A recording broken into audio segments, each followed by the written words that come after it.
বিখ্যাত ঘটনা আছে। একটি যে কোনো একটি সংস্থা নামাজ নিয়ে একটি সেমিনারের আয়োজন করেছে। মনোযোগ দেন, সেমিনারে দেশের একজন প্রখ্যাত ইসলামিক স্কলারকে তারা আমন্ত্রণ জানিয়েছে দেশে আপনি আমাদের সেমিনারে আসবেন এবং নামাজ নিয়ে একটি বক্তব্য রাখবেন। যথাসময়ে সেমিনারের আয়োজন করা হলো, হাজার হাজার মানুষ সেমিনারে আসলেন। মনে করুন যে সময় দেওয়া হয়েছে সকাল 10টায় মানুষজন উপস্থিত হলেন, কিন্তু যিনি সেমিনারের আলোচক তিনি সেমিনারে আসলেন না। 10টা চলে গেল, তার আলোচনার সময় ছিল 2 ঘন্টা।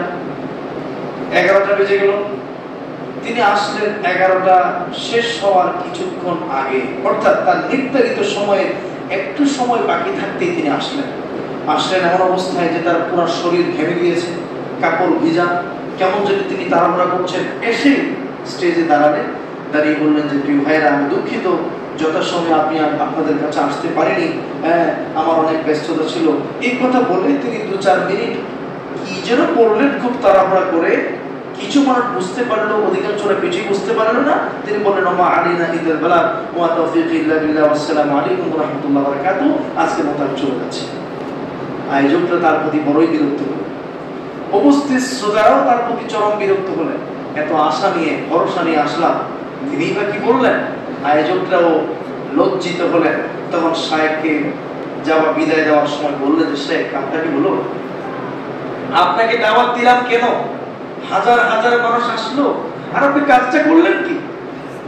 আপনার প্রতি অনুরোধ যে আপনি আবার আমাদের মঞ্চে চলুন। অল্প কিছু সময়, আপনি যতটুকু সময় আছে একটু গুছিয়ে অল্প কিছু বক্তব্য রাখুন, যাতে করে আমাদের আয়োজনটাও সফল হয়, আমরাও যেন তিরস্কৃত না হই, আপনার মান ইজ্জত যেন নষ্ট না হয়। শেখ তাদের অনুরোধে আবার স্টেজে ফিরলেন।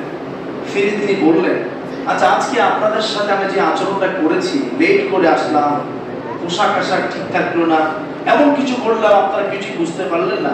আমার এই আচরণকে আপনারা আমার কাছ থেকে প্রত্যাশা করেছিলেন? বলে না। আপনারা কি আমার এই আচরণে সন্তুষ্ট হয়েছেন? মোটেও না। তখন তিনি বললেন, যদি আজকের এই আচরণে, একদিনের আচরণে আপনারা আমার প্রতি বিরক্ত এবং অসন্তুষ্ট হন, মনে রাখুন আমি তো একজন সাধারণ মানুষের সাথে আচরণ করাতে আপনারা বিরক্ত। একই আচরণ আমরা প্রত্যেকদিন আল্লাহর সাথে 5 বার করে যাচ্ছি।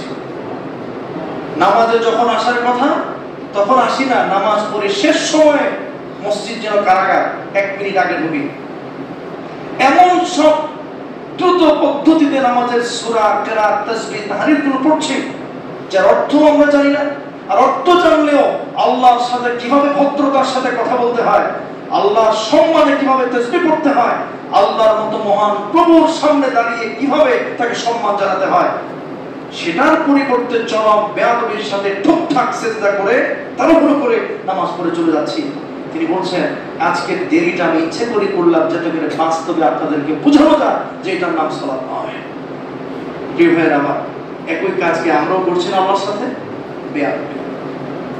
একজন কমিশনার ডাকলেন, এমপি সাহেব ডাকলেন, মন্ত্রী সাহেব ডাকলেন। আমি দেখি তো এখানকার লোকেরাও যখন কোনো মানুষের সাথে দেখা করতে যায় কত প্রস্তুতি, কোন কাপড়টা পরবে, টাইম যেন দেরি না হয়, কোনোভাবে যেন নির্ধারিত সময় যে আমরা দেরি করে না পৌঁছাই, আতর মাকে, সেন্ট মাকে, ভালো গাড়িতে উঠে তার জন্য কি হাদিয়া নিয়ে নেওয়া যায়।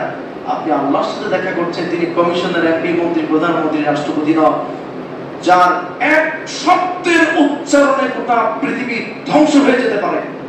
সেই মহান আল্লাহর সামনে আমি দাঁড়াচ্ছি তাড়াহুড়ো করে, সেন্টু গেঞ্জি করে, কি পড়ছে আমি জানি না, আল্লাহকে কি বললাম, কিছুক্ষণ পরে করলাম তার উল্টো কাজ। আপনি কোন সরকারি কর্মকর্তার সাথে থানায় আপনাকে ডাকলো, সেখানে আপনার কাছ থেকে একটা কমিটমেন্ট নিল, আজীবন আপনার মনে থাকে, আবার যদি উল্টা পাল্টা করে থানায় ডাকবে। আল্লাহর সাথে আপনি নামাজে কি কমিটমেন্ট দিয়ে গেলেন, আর বের হওয়ার পর আপনি কি করলেন, একটু কলিজা কাঁপলো না? এইটা আসলে সালাত নয়।